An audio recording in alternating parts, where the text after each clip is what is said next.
7 মে 2025 ভারত পাকিস্তান সংঘাত শুরুর পর আকাশে মুখোমুখি হয়েছিল পাকিস্তানের জে-10C ও ভারতের রাফাল। সে সময় আকাশ যুদ্ধে বাজিমাত করে ভারতের রাফাল ভূপাতিত করার দাবি করেছিল পাকিস্তান।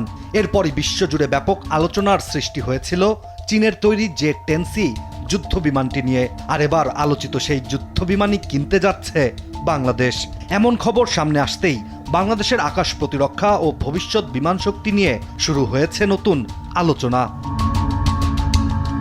বাংলাদেশের প্রধানমন্ত্রীর তথ্য ও সম্প্রচার উপদেষ্টা জায়েদুর রহমানই 25 আগস্ট সচিবালয়ের একটি সংবাদ সম্মেলনে চাঞ্চল্যকর এই তথ্য জানিয়েছেন। সবচেয়ে অবাক করার বিষয়টি হচ্ছে, শুধু জে-10CE যুদ্ধ বিমানই নয়, বাংলাদেশের পরিকল্পনা রয়েছে অ্যাটাক হেলিকপ্টার ও ড্রোনের পাশাপাশি আরও বেশ কয়েকটি যুদ্ধযান কেনার। চীন থেকে এসব যান কেনার একটি খসড়া চুক্তিও ইতিমধ্যেই প্রস্তুত করেছে সংশ্লিষ্ট কমিটি।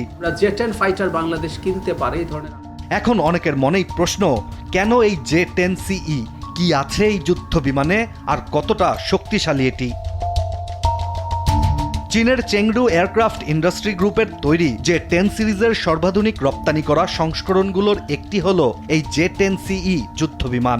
এক ইঞ্জিনের এই যুদ্ধ বিমানটি মূলত আকাশ যুদ্ধ, স্থল আক্রমণ এবং দূরপাল্লার নির্ভুল অস্ত্র ব্যবহারের মতো একাধিক মিশন পরিচালনার জন্য তৈরি।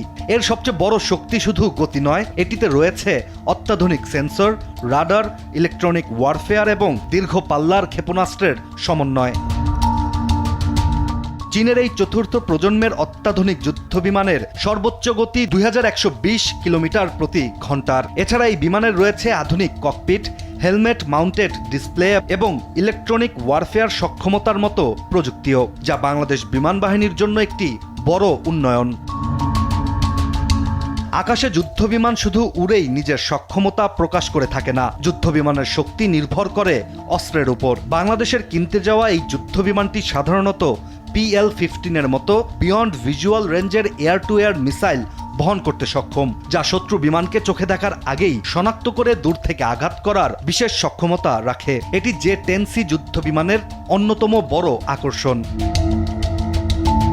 চীনের এই অত্যাধুনিক যুদ্ধ বিমান বাংলাদেশ বিমান বাহিনীর জন্য কেনাটা কেন এত গুরুত্বপূর্ণ সেটি বুঝতে হলে তাকাতে হবে দেশের বর্তমান বহরের দিকে, যেখানে বর্তমানে বাংলাদেশ বিমান বাহিনীর বহরের প্রায় 212টি বিমান রয়েছে, যার মধ্যে যুদ্ধ বিমান প্রায় 44টি। আর এর বড় একটি অংশ এখনও চীনা F-7 সিরিজের ওপরই নির্ভরশীল। এছাড়া রাশিয়ার তৈরি কয়েকটি MiG-29 যুদ্ধ বিমানও রয়েছে বাংলাদেশের। ফলে পুরনো প্রজন্মের যুদ্ধ বিমান ধীরে ধীরে সরিয়ে আধুনিক মাল্টিরোল প্ল্যাটফর্ম যুক্ত করা এখন বাংলাদেশের বিমান শক্তির অন্যতম বড় প্রয়োজন। তবে সরকার আনুষ্ঠানিকভাবে কতটি জে-10CE যুদ্ধ বিমান চীন থেকে ক্রয় করবে, মোট ব্যয় কত হবে, কিংবা ঠিক কবে বিমানগুলো বাংলাদেশে আসবে, এসব কিছু চূড়ান্ত করেনি। তাই এখন বিশ্বের নজর শুধু বেইজিং এর দিকে নয়, ঢাকার আকাশের দিকেও। কারণ এই চুক্তি চূড়ান্ত হলে বাংলাদেশের আকাশ প্রতিরক্ষায় নতুন যুগের সূচনা হবে। ইশতিয়াক হোসেন, দেশ টিভি।